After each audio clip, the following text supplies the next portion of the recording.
So we talked about the general idea of adaptation.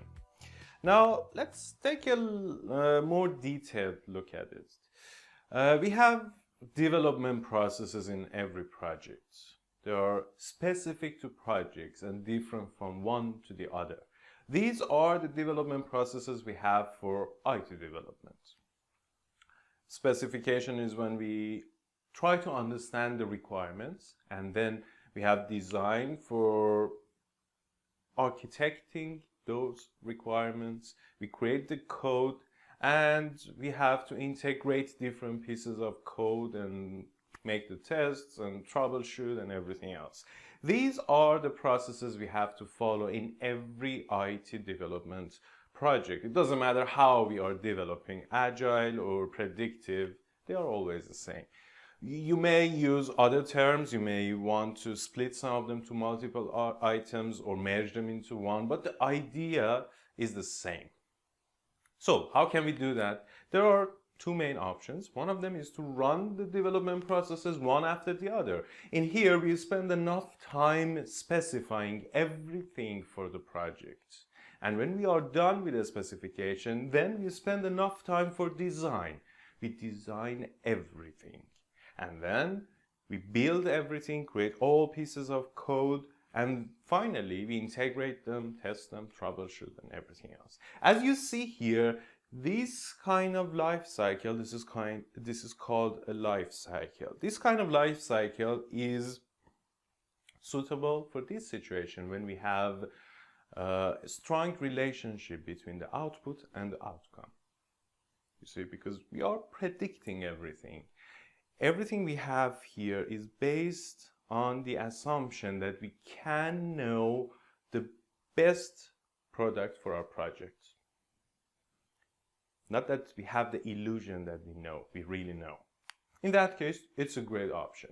However, if we have a weak relationship, we cannot rely on this kind of development. The problem here is that, for example, as it is common to say, the customer doesn't know what they want until they see the working software, and the working software here is generated at the end of the project, and that's too late for changes. So what we create here is not suitable for our product, for our customer. In these cases, we can use this kind of life cycle. In here, we have a number of partitions in time. We usually call them iterations. Inside each iteration, we focus on a number of features, on a subset of the final product we may have in mind. We only focus on them. We create a piece of working software. We show it to the customer or preferably to the end users, receive feedback, and using that feedback, please note this, using that feedback, we will design the scope of the next iteration. That's adaptation. Using the feedback for finding the best way to proceed in our project. This is adaptation, as we discussed before. And to go into more detail, when we want to work like this, we need to repeat all the development processes inside each iteration for each separate piece of scope, each function, feature, if you want to call them, or user story. We'll talk about all of them later on. This is the difference between the two of them. You see, the term iteration is used when we repeat the development life cycle. The development processes. That's called iterative. And when we create multiple versions of the product, that is called incremental delivery. That's the difference between iterative and incremental. But, well, in reality, they always come together and they help each other. It's hard to imagine iterative developments without incremental delivery or the other way around. So these are the two life cycles, and the one on the top is predictive. It's called predictive because we are predicting most of the things upfront in the beginning of the project. And this one on the bottom is called adaptive, because we use adaptation to find our way. It's not for show off. That's the problem. There are a few things I'm going to repeat many times. Please don't get mad at me. They are important. Most companies, there are the problems that we have in most companies. We don't realize these basic things. We use adaptation, we use this kind of life cycle, we use the whole idea of agility because we want to adapt to the market, to the end users, or to the customer. The term agile is used to refer to this, to the adaptive development life cycle. That's what we mean by agile. And when you use the predictive system in IT development, it's also called waterfall. We don't use the term waterfall when it's used for something else. For example, for building a building. That's not called waterfall. That's the same. That's still predictive, but the word waterfall is not used outside development, IT development. And well, there are many consequences. For example, this is my favorite. This is a disaster, isn't it? About 45% of the features in an average piece of software are never used. So why are they there? It means that we are wasting a lot of resources. We are spending twice as much time and money in our projects. That's terrible. Why does it happen? How can we stop it? One of the answers is by using an adaptive development lifecycle, because in this case, we are not forced to think about all the requirements upfront. We always have time, and each time we want to start working on something new, we have to think about the business values, how much the users are going to use that feature. Is it going to solve a problem, or it's just something we find cool for our project? And well, there are also other reasons. For example, I've been working for some customers and I know how it works. Maybe some of you are the same. When someone or a group of people from the customer side are responsible for the upfront specification, they are worried that they may miss something that they need in the software later on. Because if you want to change something later on in a predictive project, the supplier may have to go back all the way to the specification and design to apply the changes, to revise those concepts. And then also we may need to make changes in the previously created pieces of code. So the customer asks for more time and for more money. That's something we don't like. And since those representatives from the customer side are afraid to be questioned by their own system, they try to come up with everything possible. They don't want those changes to happen in their projects. And based on the reality, based on the experience, they are just too creative when it comes to thinking about features.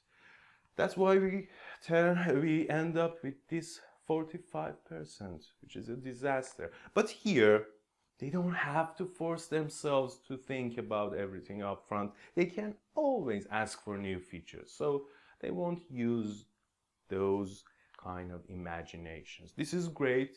This is a big advantage here.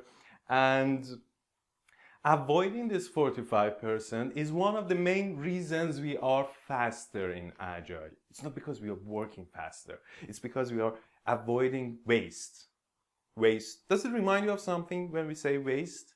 Lean manufacturing. That's all about removing waste. And the fact is that Agile is almost lean. It was the lean manufacturing ideas that turned into Agile concepts for projects. In Agile, we don't even limit ourselves to removing this 45%. We also don't like to have some of the remaining rarely used and sometimes used features. The reason is that they do bring some benefits and some values to our project, but the amount of time we spend in the project, the amount of resources we spend, and the money that relates to all of them is not the only thing. We also need to maintain the project, the product, after the project. That's money.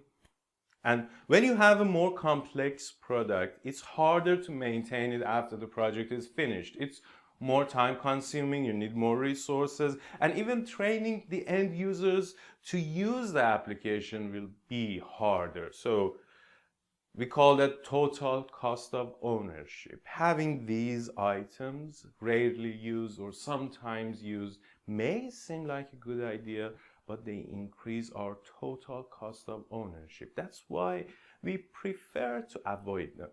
And that's one of the Agile principles, simplicity. We will talk about them later on. So, where were we? The difference between predictive and adaptive life cycles.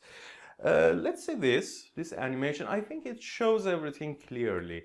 This one is predictive development, and that one is adaptive. In a predictive development, we don't have any real functions complete before the end of the project. So we are just working on different processes, and before they are finished, we don't have the functions and we don't have the product. Suddenly, in one moment in time, at the end of the project, we have all the features and the final product, which is risky in some cases.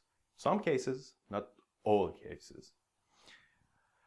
In the adaptive system, we are doing a little bit of all the development processes, and as we proceed during the project, we keep creating new functionality. And the product. Our product is emerging, it's evolving throughout the project. And again, sorry I'm repeating that, it's evolving based on the feedback we get, especially from the end users. You know, we always have this discussion. What is the business value when we keep talking about business value in Agile? That's why we keep receiving feedback. When we receive feedback, we use it to understand the business value, and the business value will be used to think about the next features we're going to add. Is it the business value for the supplier, or the business value for the customer, or the business value for the end users? That's the question. What do you think should be the answer? No, really, think about the answer. Some people say all of them, some people pick one of them. Pick just one of them. Force yourself to pick one of them, because if you want to focus on all three of them, it will be really difficult to come up with the right business value. You have to combine them. How are you going to combine them?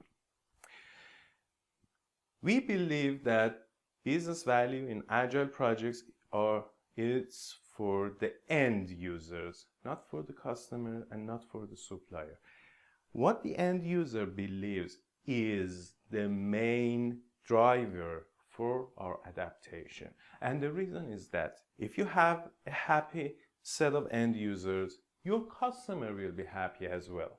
And when your customer is happy, the supplier will be happy too, because you receive money from the customer, they return to you, they will recommend you to other customers. So always focus on the end users. And that's why we keep saying that we need to have multiple frequent releases in Agile projects. Think about the Scrum. You probably know Scrum. We have a number of sprints. Sprint is exactly the same as iteration. At the end of each sprint, we create a piece of working software which must be potentially releasable, because when it is potentially releasable, it's 100% done, and it creates a real experience for customer or whoever is going to check the product. We need a real experience because it generates better feedback. It must be potentially releasable, but we don't have to release all increments. That might not even be possible, because we have a sprints of 2 weeks in some projects, Are you going to have releases every 2 weeks? That's a lot, because each release requires a lot of extra work. For example, training the end users. What we do is that we have releases every few sprints. However, in some projects, people don't have enough releases. The difference here is that when you have just these pieces of working software, you have only the increments. Your main audience is your customer and representatives from the end user. That provides you with a lot of feedback, useful feedback, great feedback, but the best feedback comes from real end users. And that happens only when you actually release your software. That's why we need to have frequent releases. In Scrum, we don't have any rules about releases. It just says that, okay, you have to have releases, and the product owner is responsible for that. How? It doesn't say anything. But in Crystal Clear, for example, it mentions that you must have at least one release every 3 months. I think that's a good idea. I also like this diagram. It shows the difference here. The one on the top is the common way of developing in a predictive way.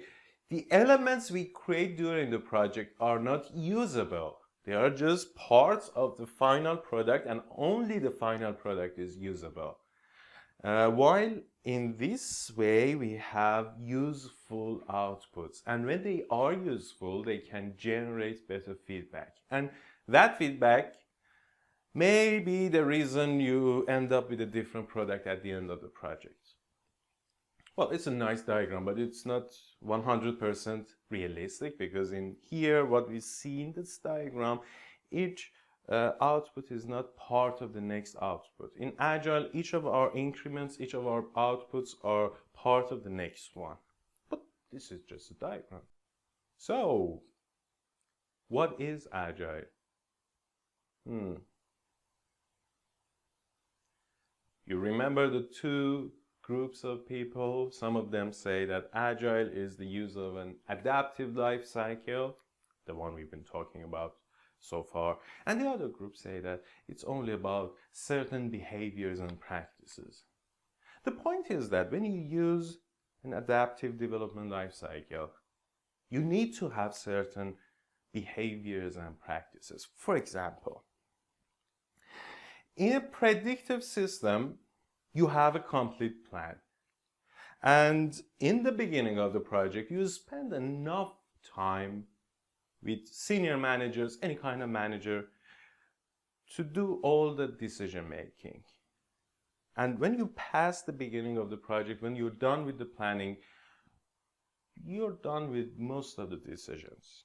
During the project, you can usually handle the decision making inside the team. Think of PRINCE2.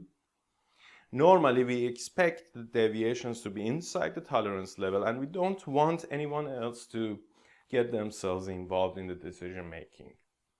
However, we take care of the deviations, and if they pass the tolerance level, then we have an exception. Then we ask the senior managers to decide. The problem is that whenever you want to ask a senior manager to decide on something, it takes a lot of time. You have to pause. You have to wait until they return with the result. So what happens here? In an adaptive life cycle, we don't have the upfront plan. We don't have the saturated time in the beginning when many of the decisions are made. Decisions are made just every day. You're dealing with decision making all the way throughout the project. What happens if you still want to keep escalating the decisions? You won't be able to work. You're always waiting for someone to decide on something. That's why we keep saying that Agile teams should be self-organized. The only way to work in this system is for the same people who are developing the project to decide on most of the things. That's self-organization. That's why we need self-organization. My point is that self-organization as one of the Agile behaviors or practices, whatever you want to call it, is required to to support this way of working. It's not agile by itself. You can have self-organized teams in any project with an upfront plan, and you will be predictive, you will be waterfall. Another example, in waterfall projects, we have a complete plan and we can always know where we are. We need to know what's going on in the project. In here, we have a little bit of problem. So, how can we know where we are moving, what people are doing? How are we supposed to synchronize? We don't have the planning to help with that. So, instead of that, we have thought about different ways, and the best possible way was to use daily stand-ups. Short 15 minutes meetings for everyone inside the project to talk to each other, say what they have been doing, what they are going to do, and what problems they may have. It is there for creating synchronization in an environment such as this. It's still helpful if you want to have daily stand-ups in a waterfall project. That's okay, but in here we really need it. That's not agility, that's required for agility. So, we have these long debates and discussions about the meaning of agility. Unfortunately, we couldn't come up with the right answer.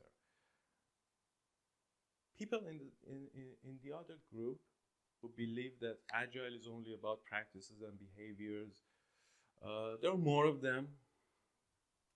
And if you ask me, those people can never create a complete agile system, and they cannot take all the advantages of agility. When it comes to PRINCE2 Agile, you will have questions about this. What's agile? Well, PRINCE2 Agile believes in that definition. Yes. PRINCE2 Agile believes that agility is a set of behaviors and practices commonly known as agile. When we were involved in the project for creating PRINCE2 Agile, we had a lot of discussions about this certain part, but well, finally this was selected as the definition of agile, and of course there are consequences. You can see the footprints of this way of defining agility in the whole PRINCE2 Agile manual. Some people ask me about PRINCE2 Agile. They tell me that we have read the manual and we don't know exactly how to use PRINCE2 Agile. For example, how to really combine Scrum or Kanban or anything else with PRINCE2. And unfortunately, I can't help. The reason is that PRINCE2 Agile is focused on the behaviors and practices, how you can add different practices to the different parts of PRINCE2. It's not about the framework. It's not about matching two different frameworks. And in my opinion, matching the two different frameworks is the real thing you need in your projects. In a Scrum, for example, we don't talk about techniques or behaviors or practices. The Scrum guide only gives you the framework. It's up to you to add any behavior you find necessary. It would have been nice if PRINCE2 Agile was different in this respect. Before I finish this lesson, I'd like to show you a short movie. Maybe you know about this. Have you heard of Cargo Cult? This is it.